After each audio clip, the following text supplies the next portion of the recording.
Harmony, and welcome to Wellness Wednesday. In today's video, I will be showing a way that you can help to deepen and work your back bends. I've showed this several times before, not exactly on this Wellness Wednesday series, but in other areas. It's super helpful for getting into your upper thoracic spine and working on the shoulder opening, which also greatly helps postures like Kapotasana, which is not too far away if you're working at the end of primary series. So I hope that you find this technique helpful and that you start to find the opening in your upper back and through the shoulder and armpit area. Often ask me about how to get into their upper thoracic spine and also how to, which way the elbows should be or the arms should be in relation to the shoulders when doing back bends. So I think it's really important to try and keep your arms and your legs in line with your shoulders and your hips when doing back bends. So I'm not a big fan of turning your feet out, splaying them when you're back bending. I think that really starts to jam in your lower lumbar spine and can pinch nerves and compress discs, and also it avoids the work of lengthening and opening the psoas, which definitely is not ego gratifying work. It takes a long time and you have to be very patient. But in the end, in the long run, it's going to help you with your back bending a lot more than skipping over that fundamental process of opening and lengthening through the front of the body. So here's a little thing that you can do. If you have a wall, you kind of need a wall for this. It's very helpful because you can then observe what's happening to your elbows in relation to your shoulders. So you're going to come down, lie on your back, and the top of the head's just going to be against the wall here.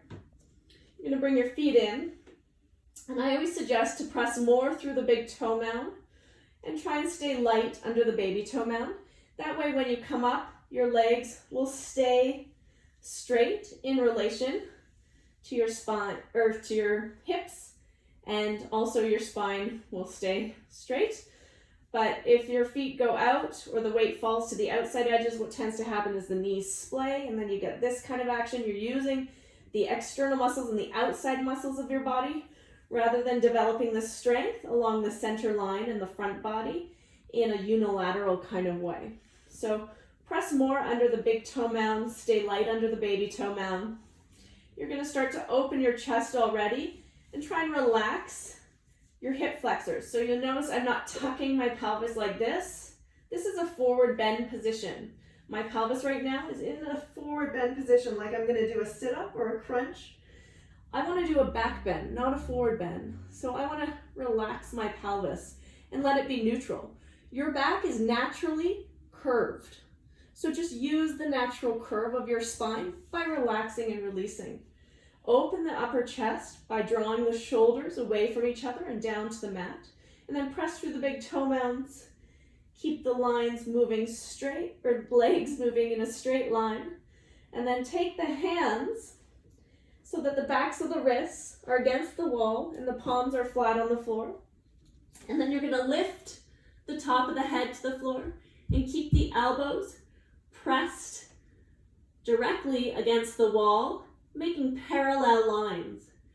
And then from here, you're going to keep that pressure through the legs and the big toes. You're going to press even more to try and straighten the legs. And you're going to see how the chest moves to the wall. The head hasn't moved at all. I haven't lifted. I haven't pushed through my hands yet at all. I'm just using my legs to open my upper back. And that's going to be a really nice place to work this opening in your back bend for some time. So after you've done that for a little while and you've started to get this opening through the shoulders and the upper chest, then you can start to lift the head. So same idea, big toe mounds, opening into this nice little bridge. Take the wrists against the wall, put the head on the floor, elbows pressed into the wall, parallel lines. First, open the chest again. So use the legs to draw the chest to the wall. The shoulder blades are drawing together behind the back, shoulders away from the ears, and then start to lift.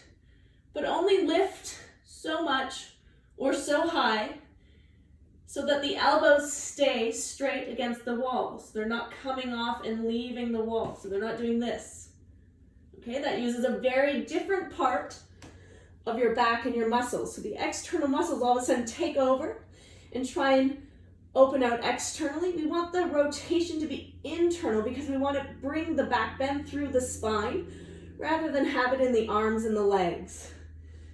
So again, press through the feet, come into your little bridge, wrists to the wall, hands to the floor, head to the floor.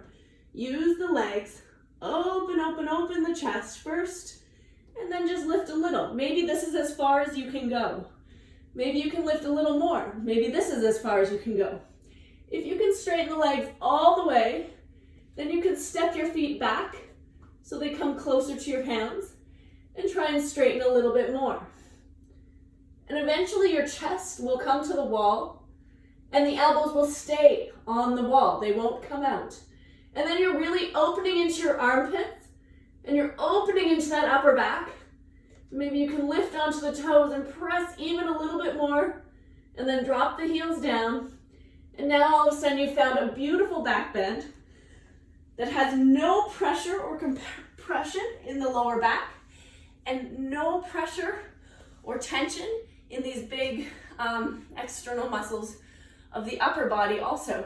You've just learned to lengthen and release and open those muscles, and it's moving straight through the center of the spine rather than relying on these big, strong muscle groups to hold you in that position.